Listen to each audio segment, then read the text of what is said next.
So today we're diving into how NotebookLM can actually transform prompt engineering. Not just storing prompts, but helping analyze and refine them intelligently. Right.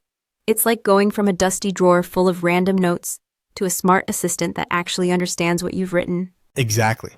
For starters, organizing prompts into notebooks by project or model is such a simple idea, but it makes everything easier. And the fact you can treat each prompt or set of variations as a source inside that notebook gives you granular control. It's not just dumping stuff in.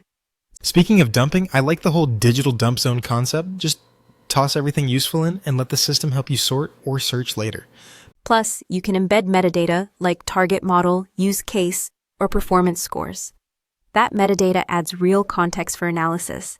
It's almost like building a private prompt lab, especially because NotebookLM doesn't pull outside data. It stays grounded in your files. Yeah, that's huge. No hallucinating. Everything the AI says is based only on what you gave it. One of the coolest features is that you can actually chat with it, like, hey, build me a prompt using what's in this notebook. Or even ask, why did this prompt perform better than that one? It's not just a library. It thinks with you. And the context window? Ridiculous. Up to 25 million tokens. That's like reading a whole book series at once. It opens up the ability to track how a prompt evolved over time. You can version prompts, track outcomes, and look for patterns. I tried something like that, compared 3 versions of a prompt, and finally figured out a small wording tweak that doubled performance. Nice.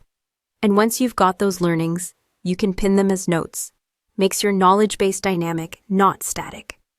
I also like that you can extract reusable structures, like chain of thought formats or clever constraints, and build a library of tactics. It's funny. We always talk about prompts like they're magic spells, but this makes it feel more like engineering. Prompt engineering is iterative, and NotebookLM turns that process into something trackable, testable, and improvable. So it's not just about writing better prompts. It's about building better systems around them. Exactly. And the more data you feed it, PDFs, docs, videos, even your own notes, the smarter the analysis gets. It's like giving your prompt workflow a brain. Not just to remember, but to reason. So the big question is, how many people are actually using it that way? Probably fewer than should. But maybe after this episode that changes. Let's hope. Smart prompting starts with smart tools. And NotebookLM, it's definitely one of them.